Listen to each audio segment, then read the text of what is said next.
It is. Oh yeah. 3, 2, Gage. How many of you in here hunt? Yeah, that was a lot less than I expected. How many of those hunters turkey hunt? That was about what I expected. So, turkey hunting is one of the, I'm not going to say the easiest sport to get into, but if you really want to hone your deer hunting, you'll go turkey hunt. Turkey hunting is a lot more fun because you can move, you can call, and the turkeys will actually respond. There's the deer that will kind of not. So today I'm going to talk to you about turkey dialect and calling them with a mouth call.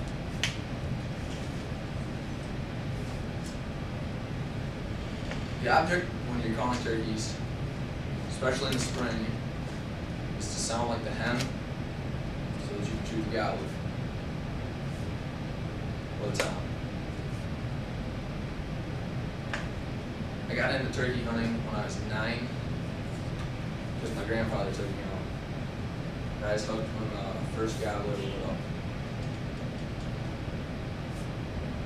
I started mouth calling when I was probably 10. It took me a year to learn how to mouth call effectively. So that shows that it's not the easiest thing in the world. That's why I want to teach you, because if you do get into turkey hunting, it's a very valuable call to use. The first turkey vocalization that you need to learn is the yelp. The yelp is pretty much an I love you sound of that gobbler. It'll get them all fired up at long range. Get them to want to come to you.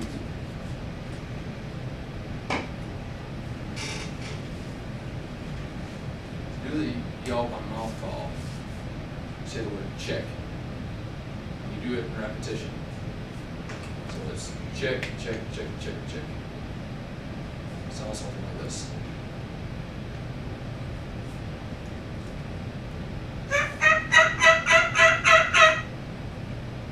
My dogs are going nuts right now.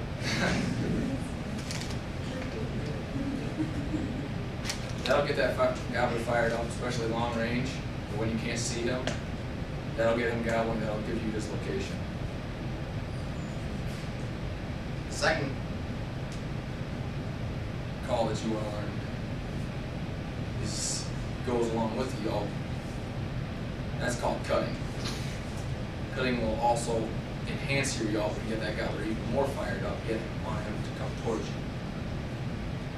It's, to do that on the mouth call, go say the word pa in between your yelps. So you say chick, chick, chick, pa, pa, pa, pa, pa, chick, chick, chick. Sounds something like this.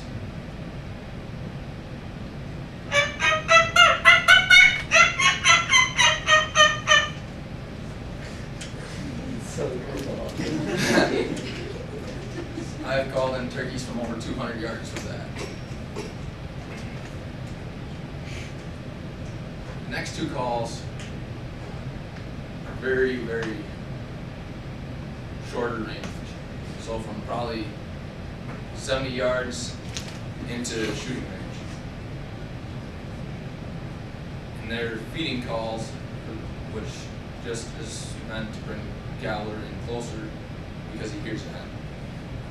The first one is the cluck. This is a very short call. You say the word pick. And it sounds a little like this.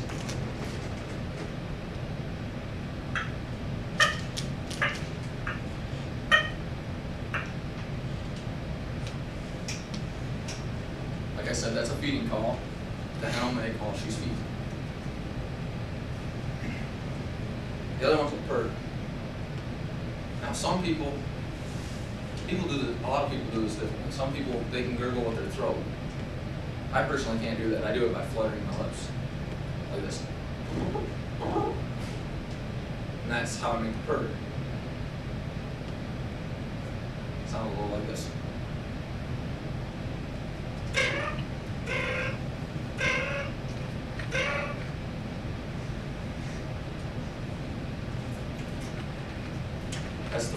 feeding call. Another call is a soft tree yelp. It's the same thing as a regular yelp. It's just a lot softer. It's what the hen will do if she's still on the tree that gives the gobbler her location. This is a call that you want to do while the turkeys are still on the roost in the morning. So give your gobbler that location so when he flies down, he knows where you are and he will come toward you. Sounds a little like this.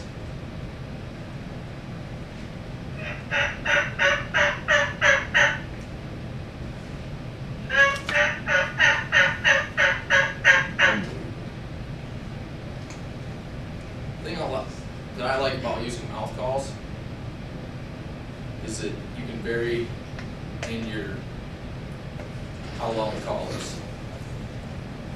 If you want to be really loud because that gobbler's range, you can take and almost yell at him with it. You can be really loud, or you can be really soft if he's getting really close. And you can throw your voice, make him think that you're further back than you really are, and that'll draw him even closer to you. So I'll show you some variation.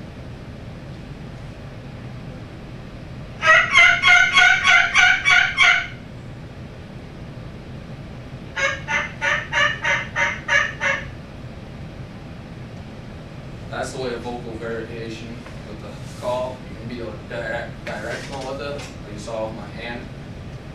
That will make it sound like your voice is being thrown back there.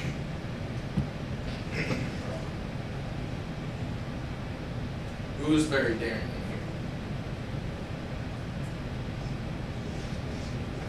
here? All right.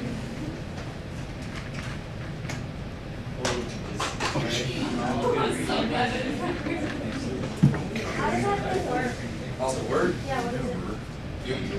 When you say the words, you blow air across the call. This right here. Sure.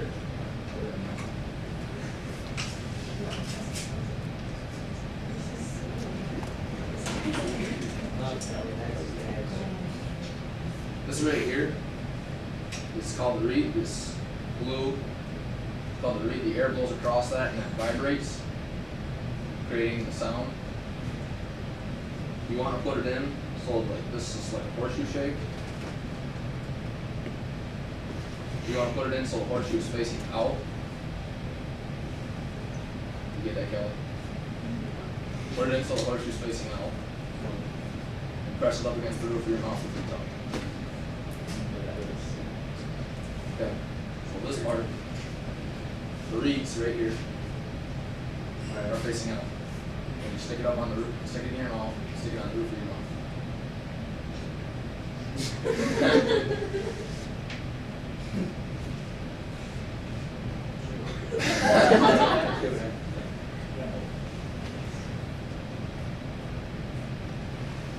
Use your tongue to stick out of your mouth.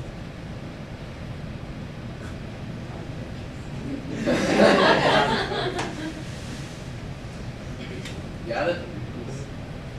Now take and blow out like you're fogging a pair of sunglasses as soon as you get it. Take it.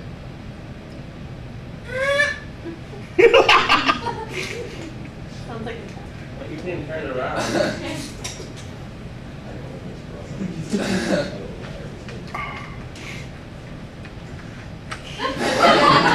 Like I said, this took me a year to learn, so don't get At discouraged. least you tried this a little bit. Yes, he gets to keep it. I don't want it back.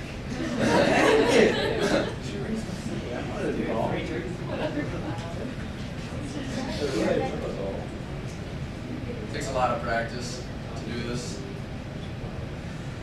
You just gotta practice. I hope you learned something today about turkey dialect and calling with mouth call. Cool. Kelly, you can keep that call.